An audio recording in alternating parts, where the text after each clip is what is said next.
Isa pong pinagpalang hapon, maulan na hapon sa bawat isa. Diyan sa inyo, kung dry ang panahon, ay magandang hapon pa rin. So, itutuloy na po natin yung ating pinag-uusapan ngayong linggo. Ako po si Ate Ruth. So, ang pinag-uusapan natin, ang sabi po dito ay tungkol sa wisdom. Ready for godly wisdom? It begins right here. So, napag-usapan po natin yung mga pointers kung paano natin ma-acquire yung godly wisdom. At ito po ay sobrang essential. Ibig sabihin, sobra po nating kailangan sa ating buhay Kristiyano. So, nabanggit nga po ni Pastora Des kahapon, wisdom is applied knowledge. So, makikita natin yung difference from wisdom at knowledge.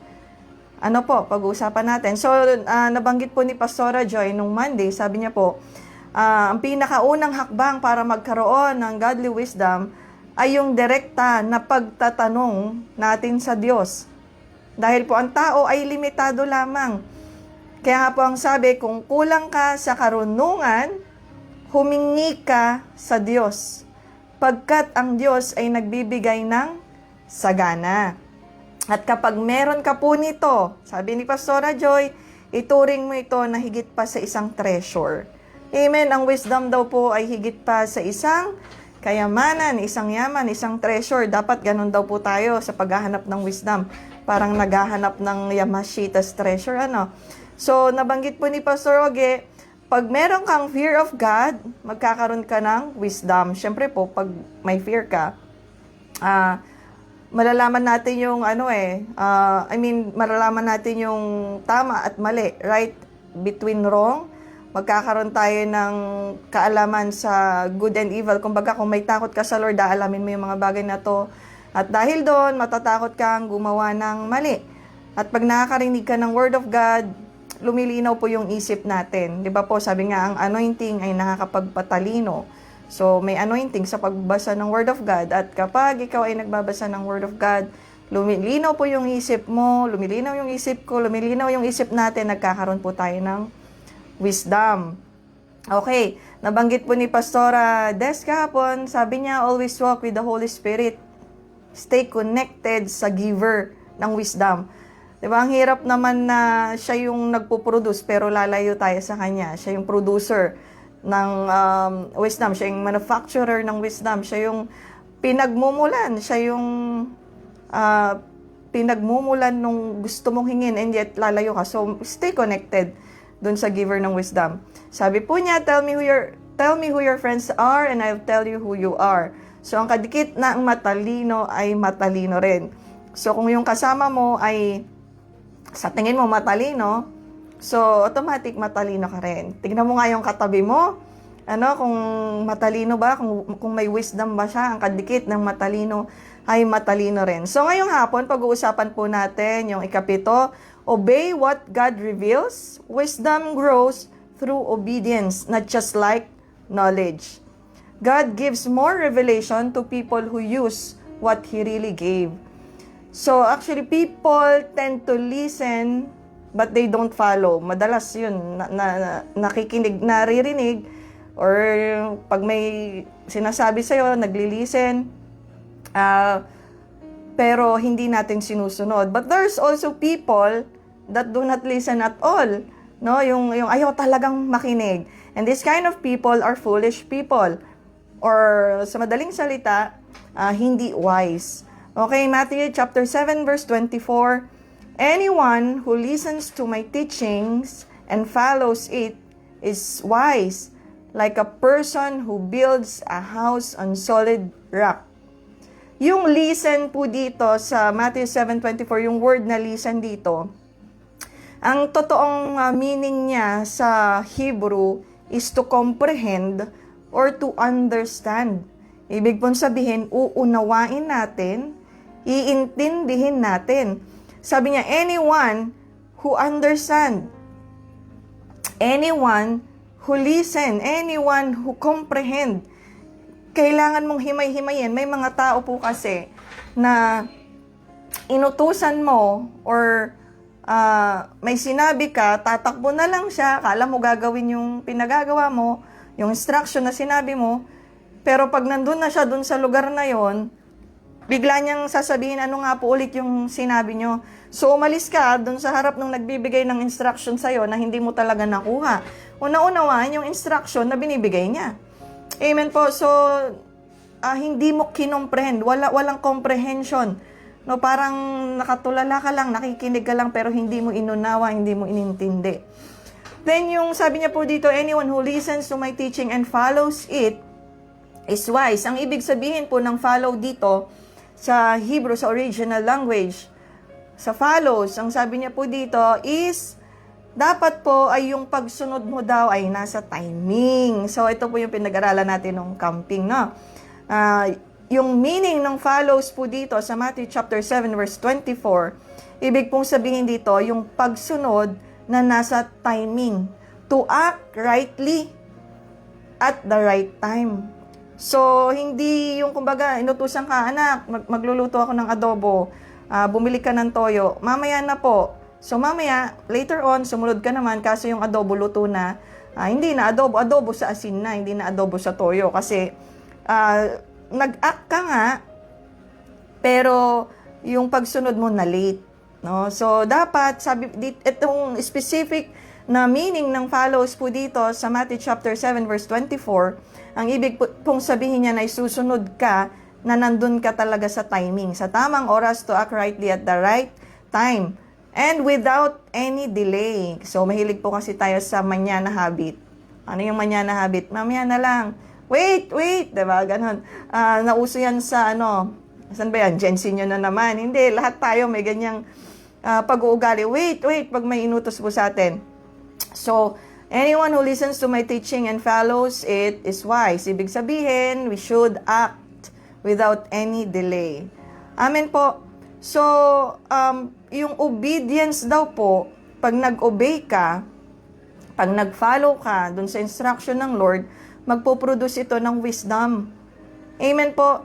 So, paano ba yon yung mga yon? Alam niyo po, naalala ko nung dun sa camping, sabi ng Lord dun sa heart ko, lumuhod ka. So, tumingin ako sa paligid kasi napaka-importante kay Lord po ng gesture yung gesture. So, pagtingin ko, sabi ko, Lord, lahat sila nakatayo, walang nakaluhod. No? Parang nag-aabang ka pa ng luluhod. Pero, alam ko sa heart ko, sinabi niya, lumuhod ka. Kneel before me. So, ginawa ko, sige Lord, susunod ako. Kasi, di ba po, yung naalala niyo po yung kay Moises. No, kay Moses, yung nandun siya sa burning bush, sabi niya ganon, take off your sandals because this is a holy ground. So, sabi ko, sige, okay, kay Lord galing, hindi ka naman siguro paluluhurin ni Satan kay Lord, di ba? So, si Lord to. Alam mong si Lord yon. So, lumuhod ako at pag, right then and there, ang nangyari, sobrang naramdaman ko po yung presence ng Lord. Minsan po, alam niyo po mga kapatid, ang pagsunod or ang pag-obey ay hindi laging madali. Never naging madali ang pagsunod. Amen po. Akala kasi ng iba, like for example, yung may mga baguhang workers, sasabihin lang, hindi ako malulungkot. May sinabihan ako na darating talaga sa time na darating yung time na andun ka sa commitment na katingin, hindi sa feelings. Kasi hindi laging masaya. Like, sa pagsunod po ay hindi naman laging madali. Pero alam niyo po, obey even if it hurts. No, obey even if it hurts. Hindi laging madali, hindi laging masarap. Pero tingnan po natin yung example kay Abraham tsaka kay Isaac. Si Abraham po ay inutusan ng Diyos na ialay ang kanyang kaisa-isang anak. No, ang tagal niyang hinintay, tapos yun pa yung hihingin ni Lord sa kanya na i-offer. Big sabihin, kakatayin niya yun. And good thing si Isaac hindi lumaban, kung andun din yung pagpapasubmit niya doon sa tatay niya, nag-o-obey din siya sa tatay niya, na kung tutusin, kaya naman niya yung takbuhan. So, pero nakita natin yung perfect na pagsunod ni Abraham. So, obey even if it hurts, magpuproduce to ng wisdom. Kung gusto mo ng wisdom, obey even if you think it doesn't make any sense or maybe kind of confusing para sa'yo na sumunod, na akala mo minsan walang saysay yung inutos ni Lord sa'yo. Pero hindi natin alam minsan na ito ay isang testing. No, like si Abraham, parang, Lord, Parang it doesn't make any sense. Kasi binigay mo, tapos kukunin mo. Diba? Parang, pero hindi. Andun yung pagsunod ni Abraham. Dun sa utos ni Lord kahit minsan nakaka-confuse. Amen po. So, kung gusto mo ng wisdom, kung gusto mong mag-produce pa ng wisdom, obey even if you don't understand. So, same lang sila. No? Bakit na kailangan mo sumunod kahit minsan nako-confuse ka, hindi mo na maintindihan? Because this is a demonstration of trust and faith kay Lord. Amen po. So this means that you're not relying on your own understanding. Pinagkakatiwala mo mga bagay na hindi mo kayang unawain sa Diyos na nakakaalam ng lahat ng bagay. Amen po. So, ang karunungan or wisdom is not merely accumulating knowledge or kaalaman. Ang wisdom ay hindi lang yung naipon na kaalaman. Ulitin ko, ang karunungan ay hindi lang po ito naipon na kaalaman, but this is a skill of applying God's truth, no, to a true to life or real life situation. I-apply mo. Kaya nga sabi po, nabanggit po, di ba, wisdom is applied knowledge. Hindi lang yung nag-ipon ka. You just don't accumulate knowledge, no? Nag-ipon ka na nag-ipon ng knowledge and yet hindi mo in-apply. So hindi wisdom pag hindi mo in-apply, no? Gather ka lang ng maraming information, maraming kaalaman, maraming knowledge and yet hindi mo in-apply, so hindi wisdom. So wisdom is not merely accumulating knowledge but the skill of applying God's truth to a true to life or a real life situation. Amen po. Ngayon, kailangan mong i-apply yung mga natutunan mo, nabasa mo. Diba po? Sa Bible, lahat ng mga natutunan natin, lahat ng nabasa natin, kailangan i-apply natin ito sa buhay. Amen. So, kung gusto nating mag-produce ng wisdom, kailangan nandun po ang ating pagsunod. Minsan pa, basahin ko yung verse, Matthew 7:24, anyone who listens, anyone who comprehends, anyone who understands, and kung sino mang umiintindi, kung sinong umuunawa to my teaching and follows, ibig sabihin follows, to act rightly at the right time, no delays, no? Kung susunod tayo ng walang pagde-delay, yung nasa timing yung pagsunod, sabi niya, katulad mo isang taong wise na nagtatayo ng who builds a house on solid rock. No, dumaan man ng pagsubok, hindi basta-basta mabubuwal. Amen. So, number 8, stay humble. Being humble, dun din nag-grow po ang wisdom. Sabi niya, stay humble. Humility is the soil where wisdom grows. Stay humble. Humility is the soil where wisdom grows. Proverbs 11:2. Pride leads to disgrace, but humility comes wisdom. So, pride leads to disgrace. Ibig po sabihin ng word na pride dito is arrogante. Yan po yung literal na meaning ng pride dito sa verse na to. Arrogante, rebelliously proud, or excuse me sa word, medyo may kabastusan. Excuse me po. So, yan po kasi yung totoong specific literal na meaning niya. So, pride blocks revelation, humility attracts it. So, kung ayaw mo ng wisdom, gusto mong i-block yung revelation ng Lord sa'yo, magmataas ka. Amen po? So, hindi naman natin gusto yon. Kaya, doon po tayo doon sa humility attracts it. Kailangan po nating magpakumbaba kung gusto nating maka-attract ng wisdom. Pride hinders the ability to learn, to grow, and to see things clearly. Bakit? Kasi feeling mo, ang dami mo nang alam, there's no room for improvement, there's no room for new learning. So, hindi ka natatanggap ng mga constructive criticism or whatever. Ayaw mo na ng mga bagong knowledge. Ayaw mo ng, bakit? Masyado ng mataas na ayaw mo nang tumanggap ng bagong karunungan. Ayaw mo nang, amen po. So, kailangan nandun yung pride, nandun yung humility. No, tanggalin natin yung pride kasi ang pride daw po ang nakakahadlang, nakaka-block ng imaginein mo yung blood vessel. Pag yung blood vessel na yan may na-block diyan. Imaginein mo yung blood hindi makaka-flow. So yung part na hindi madadaluyan ng blood, syempre mamamatay po. Tama ho ba? So wag po nating i-block yung wisdom na gustong ibigay ng Lord sa atin. Manatili tayong maging mapagpakumbaba. Amen po. Pride prevents wisdom from taking root. Hindi mag-uugat ng malalim. Maaring, yes, may wisdom ka na ngayon, pero dahil nga may pride, nahadlangan yung pag-grow pa ng ugat. Diba? Kasi kung mapapansin mo, iba-iba pa rin yung level nung wisdom ng isang Kristyano. Makikita mo, habang kinakausap mo siya, parang ang dami na nitong pinagdaanan sa buhay. Parang napaka-wisdomful ng taong ito. Now, full of wisdom. Bakit? Kasi tinanggal niya yung pride sa buhay niya. Kaya umugat ng umugat, lumago ng lumago yung wisdom sa kanya. Amen po. Sabi nga po ni Socrates, ito po isang pilosopo. Sabi niya, the only true wisdom is in knowing that you know nothing. The only true wisdom is in knowing that you know nothing. There must be a room for new learning. Genesis chapter 2 verse 7.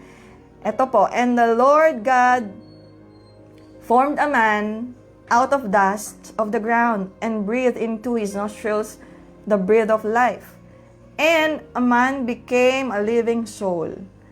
Try to imagine po itong verse na to sa Genesis chapter 2 verse 7. Sabi niya, kumuha si Lord ng lupa, ng putik, ng mud, ng dust. Yung word na dust dito, ang ibig sabihin talaga niyan is dust, clay, earth, mud. Yan po yung meaning niya talaga. Ibig sabihin yung putik, mud, earth, clay, yan. So, kumuha si Lord ng putik. Nung nakita na niya yung creation niya, ngayon, sabi niya, walang magtitilt nung nung till nung ground. So, hindi. Nag-create siya kumuha siya ng putik, hiningahan niya ito, at nabuo nag-exist ang tao.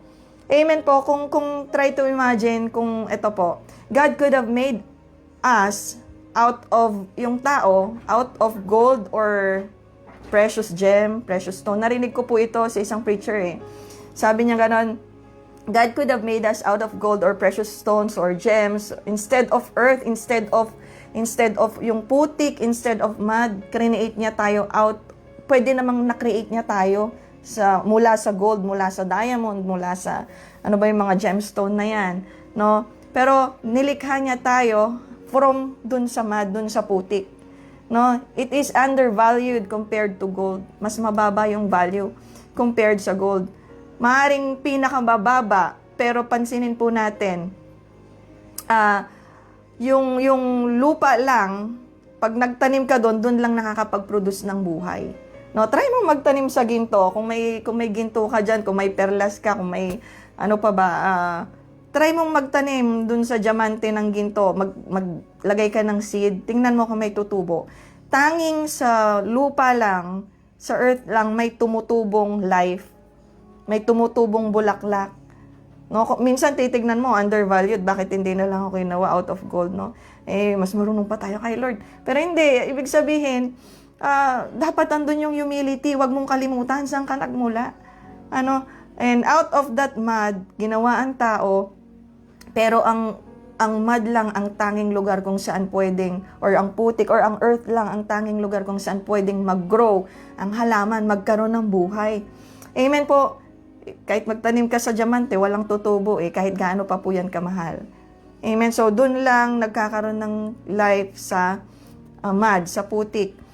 Pero po, try nating tanggalin ng Diyos si Jesus sa buhay natin. Try nating tanggalin. Ang mangyayari po, you're just a plain dust. No value. Walang halaga. Amen po. Kaya nga, apart from God, without God, we are nothing. Amen po. Kaya wala po tayong ipagmamalaki po, mga kapatid, sa harapan ng ating Diyos. Ibe-bless po tayo ng Lord kung mararecognize natin na we are just nothing without God. Walang pagmamataas. So if you want to produce fruit, magpaka-humble lang po tayo. Amen po. And if we want wisdom, we have to live in a lowly life. Lowly life means andun yung humility. Hindi low life Low life kasi no moral So, magkaiba siya. So, imaginein natin, every time na parang nagmamataas na tayo, Lord, sabi nga ni David, no? What is a man that you are mindful of him? Di ba? Parang, I am but dust. saan ba ako galing? And yet, dahil may Diyos na tayo, hindi lang tayo dust lang, no? We're so special. We're so special at the same time. Bakit? Dahil dun sa lupa, dun lang tumutubo yung mga may buhay. And at the same time, kung titignan natin, hindi tumira si Lord sa gold. Naalala po natin, nagpagawa si Haring Solomon ng golden na templo, and yet mas pinili niyang tumira dito po sa atin. So, sobrang privilege natin, no? Pero dapat andun lagi na nire-remind natin yung sarili natin na wala tayo, we are nothing. Huwag tayong magmalaki. Andun dapat lagi yung humility, andun dapat lagi yung pagsunod natin sa Panginoon, yung pag-obey, para maka-acquire pa tayo ng wisdom. Bakit? Kasi kung walang wisdom, parang imposibleng mabuhay ka ng maayos dito sa mundo. No? Parang mabubuhay kang miserable without the wisdom from the Lord. No? Magulo, walang direksyon, kasi walang wisdom. So, from here, magsimula po tayo na magsaliksik, no? Na sabi nga, lumapit tayo direkta sa Panginoon, humingi tayo ng kaalaman. Kasi may kulang. We have to admit, Lord, may kulang. At ikaw yung makakapagpuno ng kulang na yon. Hindi tayo pwedeng magmalaki sa harapan ng Panginoon. Amen po. At ang sabi ng Lord, ang Lord ay sagana. Hindi siya madamot na Diyos sa atin. Amen po. So, magandang hapon po sa bawat isa. Tayo po ay manalangin. Yes, so Father God, Lord, kami po ay nagpapasalamat sa pagpapaalala mo sa amin ngayong buong linggo na to, Lord, on how to acquire godly wisdom from you, Panginoon. Turuan mo pa kami sa mga attitudes namin, sa mga character namin na magpakumbaba sa harapan mo. Maging willing kami na magpakorek. Salamat po, Ama, dahil mabuti kang Diyos. Pinupuri ka namin at pinasasalamatan at salamat sa lahat ng paalala sa pangalan ng Panginoong Jesus. Amen. God bless po sa bawat isa. Naalala ko lang po, nung may patayan, kasi dahil hindi sumunod si Haring David, no, nagpasenso siya, pinapili siya ni Lord, anong gusto mo? Tatlo yon, yung ipapahabol ka sa kaaway mo, yung kaaway mo yung papatay sa'yo, magkakaroon ng salot, no, tatlo yan, or yung judgment ng Lord. Ang sagot ni David, Lord, yung ikaw na lang. Bakit? Kasi ang Diyos ay maawain at mapagpakumbaba. Pag yung kaaway ko ang humabol sa akin, hindi ako papatawarin. Pero pag ikaw, andun yung hindi mo ako matitiis. Kaya hingi tayo kay Lord. Hingi tayo kay Lord kasi hindi niya tayo matitiis. No? Hingi tayo ng mga bagay na kailangan natin sa buhay natin Kristiyano. Amen po. Magandang hapon. God bless you all po.